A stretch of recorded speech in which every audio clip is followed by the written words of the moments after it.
Today I'm going to be talking about the Khufu solar barge. My name is Farrah and I'm based in Beirut. I'm on the Beirut Afikra team. I originally presented this over 3 years ago. So what is Khufu's solar barge? Well, technically it's a boat. But it's a lot more than that. So the way we're going to go through this presentation today, just to give you a quick outline, first we're going to say, why do we care about boats? Who's Khufu? How did they find this thing? Why is it special? And where are we today? So if you've heard of Egyptian boats, normally the first one that probably comes to mind is the boat with the purple sails from the Tyrian dye that Cleopatra used to seduce Mark Antony. Now, that's not the only boat that mattered in ancient Egypt, though. There were many boats that mattered because maritime transportation was central to ancient Egyptian life. Now, because they were so dependent on the Nile for food, water, irrigation, trade, the general movement, the Nile was their lifeline. Wealth came from the travel along the Nile, and water was essential. It surrounded them. It's how they traveled. It's how they traded. And it's pretty much the way that you would travel along long distances was by boat. Traveling along the river is a pretty easy thing to do. It's easy navigation. The current flows from south to north and the wind blows from north to south. So you can just go with the current or you sail against the current. And as I said before, the Nile was their lifeline. They were the first recorded people to use sails, and they got their gold from Nubia, their granite from Aswan. The Nile was the highway to everything that they needed, and it became one of the greatest thriving ancient civilizations ever. So basically, you get the boats, then you get the money, and then you get the power. Now, there were 3 different types of boats. There were large wood boats that were used for seafaring, so they could actually sustain that kind of the waves in the rough seas.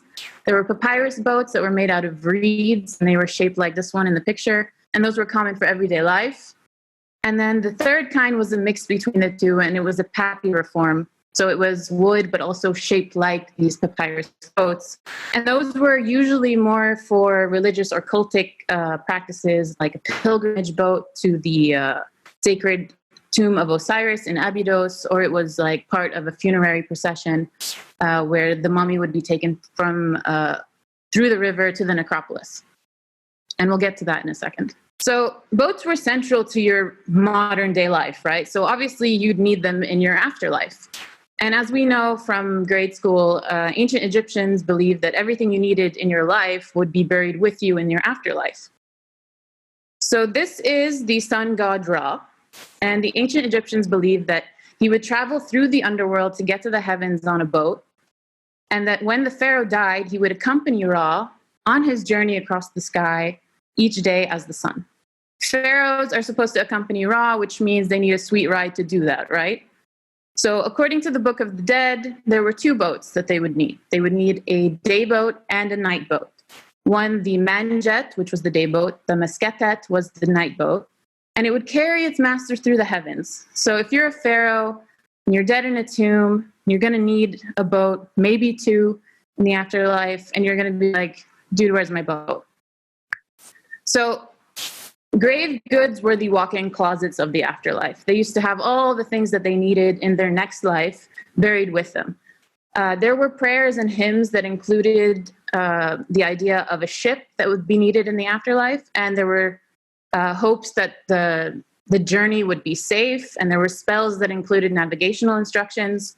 So boats were probably the best good in that walk-in closet, which brings us to Giza. So Giza is not only one of the only standing wonder of the 7 wonders of the world. You can also go on Harvard Giza Project if you want to go through the whole Giza Plateau online. But in ancient Egypt, the idea of going west was symbolic for death, since the sun set in the west. And dead people were referred to as Westerners in the same way that we say if they pass on. So I thought that was a really interesting nugget. Giza was a tomb, and it was the tomb of Khufu, the pharaoh at that time. And we're not talking about Khufu's boat because his pyramid was the biggest in Giza. And it's not about it being the oldest boat because there were older. This is just a list of some of the boats that they found across Egypt. And there are older ones. But this one was the best preserved, fully intact ancient ship ever, till today. Now, who was Khufu, though? Khufu was the second pharaoh of the 4th dynasty, probably the son of Sneferu. His greatest achievement was his throne. Was Giza. So, I mean, imagine your tomb being the thing that you're known for. His mummy is still missing. His dad was apparently the guy who started the pyramid trend. He also imported 40 ships filled with cedar logs to build more ships according to the Palermo stone. And he called himself the Netcher Nefer, or the perfect god. So he was like the Kanye West of pharaohs. Now, if we look at the plans of the Giza complex, you have on the east side 3 boat pits that were probably looted because wood was very valuable at the time.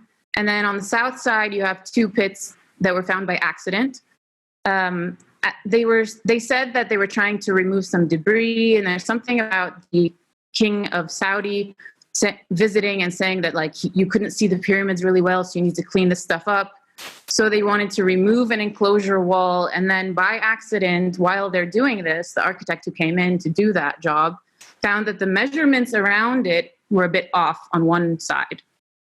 And they stumbled across this series of limestone slabs that were lined up and sealed with gypsum plaster in between, so it seemed a bit suspicious. And that's when Kamal al-Malakh found the first pit of where the boat was.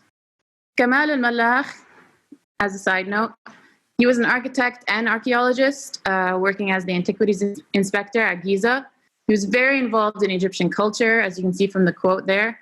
And if you feel like he looks a bit like an old Egyptian movie star, that makes sense because on a trip to Berlin in 1975, he attended the Berlin Film Festival and he was like, why don't we have this in Egypt?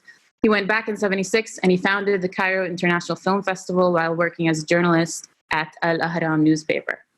So back to the limestones. There was a row of about 41 massive stone blocks, each weighing from 17 to 20 tons side by side in the plateau. And this is what it looks like right now, at least. So when they managed to poke a hole and he shined some light in, kind of like in the film The Mummy, where they shine the light on the mirrors, he used his shaving mirror, got some light into that pit, and it just happened to fall on one of the oars of the boat. And as soon as he had opened it, he kind of got this like whiff of air from the inside, and he said that he smelled incense, a very holy, holy smell. He smelled thyme. Now, according to Ray Bradbury, there was a smell of thyme in the air tonight. What did thyme smell like? He says it smells like dust and clocks and people, but Malakh thinks that thyme smells like Lebanese cedar because the boat itself is 95% Lebanese cedar planks, 5% from local Egyptian acacia trees and other conifers. It dates back to 2500 BC, so it's 4,600 years old. The planks themselves were in 13 different layers of pieces, and it still had about 99% of its moisture because the pit was practically airtight. So you're looking at this stack of pieces of wood, and you're like, well, how do I put this together? So in comes Haj Ahmad Yusuf. He's the restorer from the Egyptian Department of Antiquities. He visited the Nile shipyards of Old Cairo, Maadi, Alexandria, where all these wooden riverboats were still being made. He studied reliefs on the walls and tombs and the little model ships and different from the grave goods.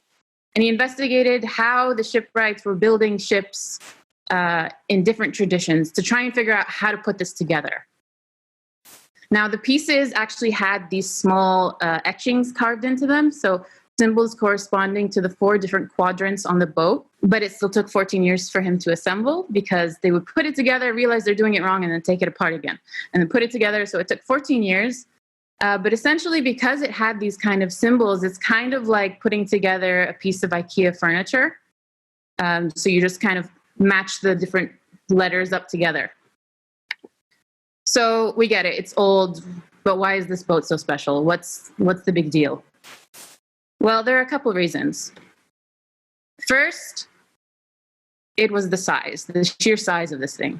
It was 44 meters long, 6 meters wide, with an estimated displacement of more than 45 tons. Now, for me, I never know what people mean when they say numbers like that.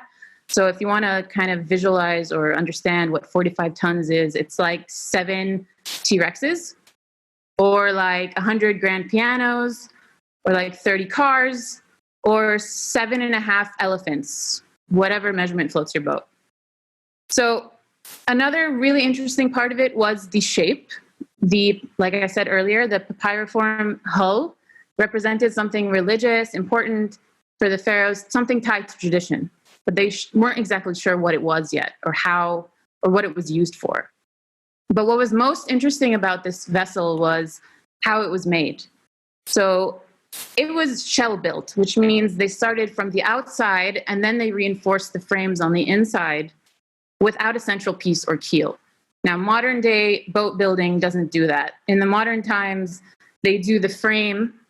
They frame the vessel first. They do the inside, and then they add the planking on the outside, and there's an actual centerpiece. The way the ancient Egyptians had done it was the complete opposite. There's, instead of a keel, they have this horizontal plank, and then it creates sharp edges, and they call that the chine. They also use the same tools that are used today to hand carve the planks that all fit together like a jigsaw puzzle. They would scarp them, so they would cut them in pieces so that it would allow for a tighter fit. And this was, the pieces were joined together using mortise and tenons, which is something that is still used today. So it's like kind of like a peg in the hole technique. But what's really interesting is that they didn't use any rivets, no nails, no glue. They only used grass to hold these pieces together. So if you look real close at this image, they laced the planks together with rope, which was actually made of grass, halfa grass, and they didn't wrap the rope around or through the hull planks because that would create leaks. They actually laced it through those little like V-shaped rivets on the ends and carved it into the faces of the planks. So they sewed the ship together using the grass. And when the wood would hit the water, it would swell and the ropes would shrink, so it would make it watertight. So these are some ropes from the actual dig site. So it wasn't designed to be paddled. There was no room. And it wasn't designed to sail because it didn't have any rigging. It didn't have a sail, it didn't have a mast. But it was designed to be towed. There are oars for steering, not really for paddling. And that's why it's the barge. So reportedly, it was so well designed that it could still sail if it was set to the Nile today. Now, you might be wondering, okay, but why was it in pieces? Why do I have to take this apart and put it together again? So the design of this boat was to facilitate actually dismantling it. Ships that they were going to be using to go to sea, perhaps, were actually taken apart and then taken to the coasts. As you can see from the map, it's not like there's water everywhere. So if they're along the Nile, they take apart the boat, they carry the pieces across the desert to the coast, then put it back together again and use it to sail. If we look at the map of Egypt, you have the Nile and then you have the Mediterranean Sea and the Red Sea. If you wanted to travel via boat from, and let's say you're based along the coast of the Nile or the shore of the Nile, you can't get your boat to the edge of the Red Sea. You have to carry, you can't carry the full boat across the desert. So they would take it apart and take the pieces across the desert and then reassemble it at the coast of the Red Sea and then sail. And they have evidence of these boat pits or like sheds where they could keep the pieces instead of taking them back to the Nile. So right now, the actual boat that is intact. Oh, and one more point, because I think that got cut off before. This cabin that's on top of the boat right there, it's made of prefabricated sections and it's attached to the hull in a manner that you can rearrange the structure and accommodate different sizes of cargo. So depending on how much you're going to be hauling on this barge, you can change the cabin, which is also pretty interesting. So it's adaptable. Now, today, the intact boat is kept in the Solar Boat Museum right above the pit that it was discovered in. This is a temperature-controlled facility because in the few years that it spent outside the pits, it had disintegrated faster than it had in the 4,600 years, which is why removing the second boat that they found was pretty scary. Some of them felt that it would be safer to just keep it in the pit until they were ready to extract it safely and in the right conditions. I'll get to that in a second. This facility actually isn't great. It's pretty loosely regulated too. They don't really take care of it as well as they should, considering what they have inside it. And they had plans to move it to the Grand Egyptian Museum, but I don't think that's happened yet. So there are theories as to what this was built for. Generally, for a while, many people felt that this was just one of those afterlife grave goods kind of vessels, and that's what it was. But a lot of new things have come to light in the last couple decades, but especially recently, like after I presented this. So one theory is that it was actually used for construction. So it was kind of like a building crane. So they would put blocks on the actual deck because the decks of the boats were used for cargo. They never used to put them inside the hull of the boat. So this means that, you know, the ancient Egyptians had a really good understanding of gravity and engineering to use this barge to build these pyramids. Now, this isn't like a confirmed theory, but it's an interesting one. So I thought it was worth mentioning. But so they felt that it's built in a way that it won't tip over because it's made to kind of fluctuate with the weight.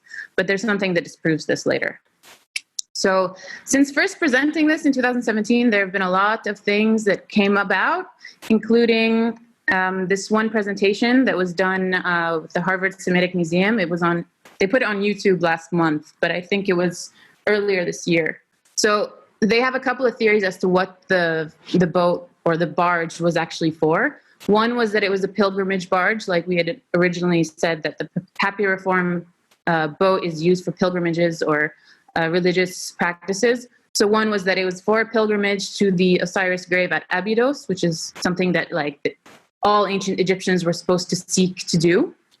Another possible thing could have been the expeditions south to get gold or to go across the Red Sea to Punt. So there were a lot of possibilities that it could be for that. But the reasons they thought that that wouldn't work is, one, it doesn't have sails, so how is it going to do that? And there were more pieces of evidence that proved something else. Now, the guy who was doing this presentation, his name is Bob Breyer. He's one of the world's foremost Egyptologists. So there's something you should probably know about him as well, is that he was the first person in 2,000 years to mummify a human cadaver using the exact techniques of the ancient Egyptians in 1994. So he's a fan of experimental archaeology. He likes to kind of like put it in action and see how it would actually work, not just make up theories and see what supports that. So they decided to create a 7-foot model of the Khufu boat to see how it would actually behave in water at the Webb Institute for Naval Architecture. They have this big tank where they can test their models of their students. So they found that it was definitely used for a river, as a river vessel, because it could not handle the open sea. It would just tip over.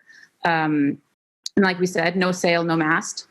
And then based on the Great Harris Papyrus that describes the Pharaoh Ramses III's father's proper burial or funeral, was that there was a funerary barge or a hearse boat that would take the pharaoh across the Nile and show everybody, and then he would take it to the necropolis. So this is an ongoing project, although they feel very convinced about this conclusion. Why is it an ongoing project? Because he's an experimental archaeologist, and he wants to build a full-sized model of the Khufu boat from the same material and everything. But there's a problem. The largest plank is 22 meters long, and you need like a 30-meter tall tree of Lebanese cedar, which is not available. So their solution that they're proposing is to take Lebanese cedars from England that were transplanted there in 1838. I'm not sure if they're going to do that. This is very recent, so that's what's happening on that front. But basically, the conclusion is that it's a funerary barge to take Khufu's body to Giza for mummification after the funeral process across the Nile, procession across the Nile. So today, where are we at? They are now removing the second ship from the second boat pit. They had first discovered it in 1987.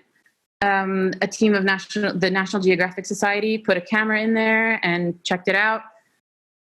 They cut Malakh out of the whole process. I think there was some kind of like internal politics with the antiquities department, and they just like kicked him out of the whole thing.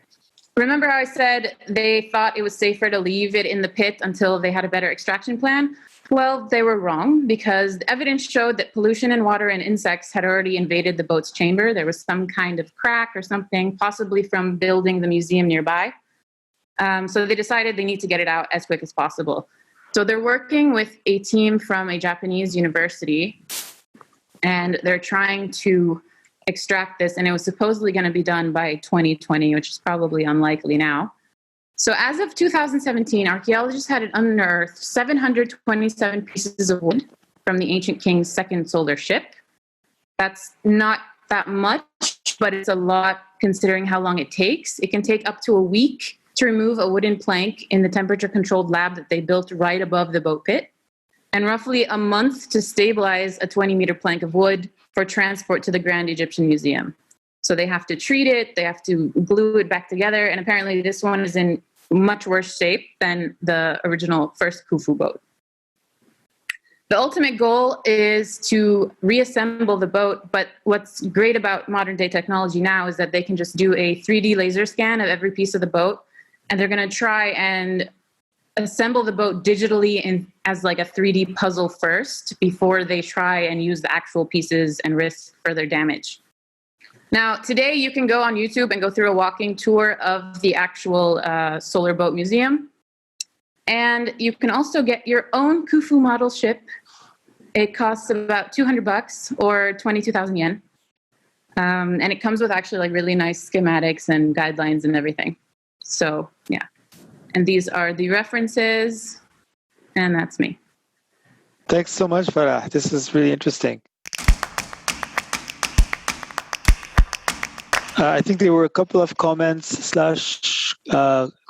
questions that maybe we can go through.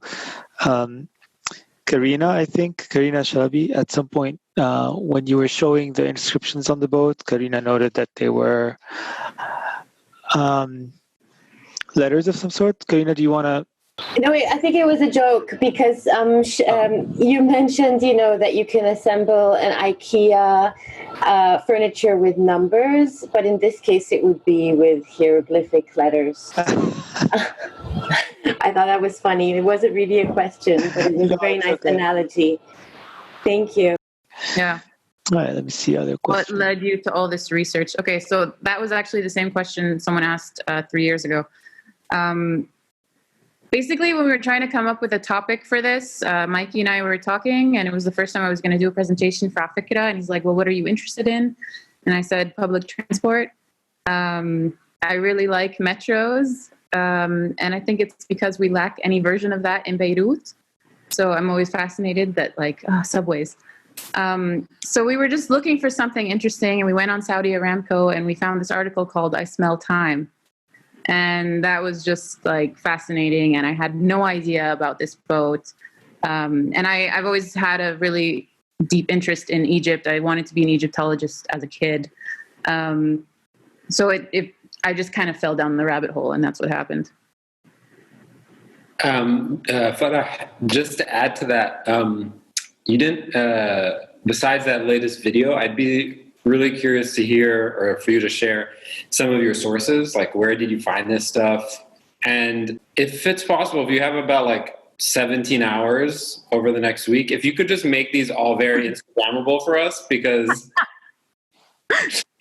your slides are just insanely nice. If you did anything wrong in the presentation, Farrah, is that you moved way too quickly and none of us were able to catch the slides we wanted to Instagram as you were doing it. Go back? What do you want? I want to take that one too. Which one? What do you want? All of them. I want to take all of them. But talk to us about your sources. Okay, so sources. I tried to.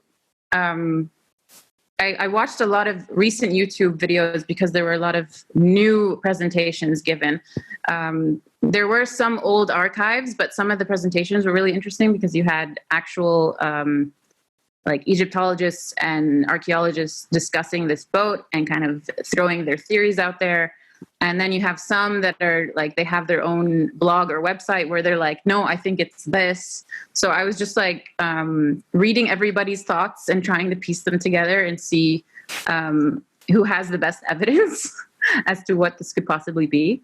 And then since the last time I presented this in 2017, the work in the lab has really like progressed. At the time then they had already done a lot, but they weren't really talking about it as much, I guess.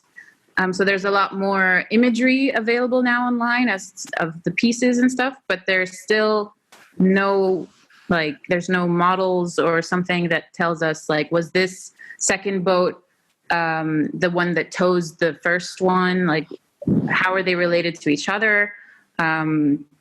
What's like, is this existence of the second boat going to change the conclusions they've made of the first one? So they're still like, I think they're getting more questions from this one. Mm-hmm. And now they're also like, there's still ongoing investigations or excavations of other sites, of other ships. Most of the boat pits that they discover across Egypt have already been looted. So this one was a really big discovery to find all of it still there. But is the general consensus right now that the second boat, well, first of all, that the two boats sort of belong to the same burial, I guess. Mm-hmm. And is it that this big boat is the hearse and the first boat is the one that actually had the sail and that would basically like drag the other boat? That's the going theory right now, is that this was a funerary barge where they would actually have the body. And that the second boat was probably the one that towed it, or maybe it was they're still extracting it. So I'm not sure what they found so far. And like I said, it's in worse conditions. So they might not actually get all the pieces to put it together and find out. But it'll be interesting to see what they decide it actually is. But there were the cartouches of Khufu found in the burial or something. So they knew that it was for that tomb, and it's very close to the actual pyramid. And right. Khufu's pyramid is the largest one. So, I still think it's pretty sad that that's all he's known for. But they don't really know a lot about him, particularly. Great. Any last questions before we close? Yeah. Are there any chambers that connected the location of the boats to where he was actually buried? As far as I know, it was completely sealed off. It was just this rectangular pit, and then it was sealed with the limestone blocks and gypsum plaster. So it was completely airtight. The second pit was like contaminated, let's say. And I'm not sure if it had been contaminated before, or it's because when they were opening up the first one, they damaged the second pit because they're not too far away from each other. And then building that solar boat museum on top probably disrupted those stones above the second one. All right. Well, thanks for joining, everybody. And thank you again, Farrah. This was a very fun presentation to listen to. And, you know, while people trickle away, since this conversation was about Egypt, if anybody has any recommendations for good, for their favorite cultural institutions in Egypt that they may know or that they may appreciate, let us know. We're always on the lookout for interesting, arts and cultural and historical institutions with which to collaborate. So if you know any, send them our way. Thanks, everyone. Bye, everyone. Thanks, Farrah.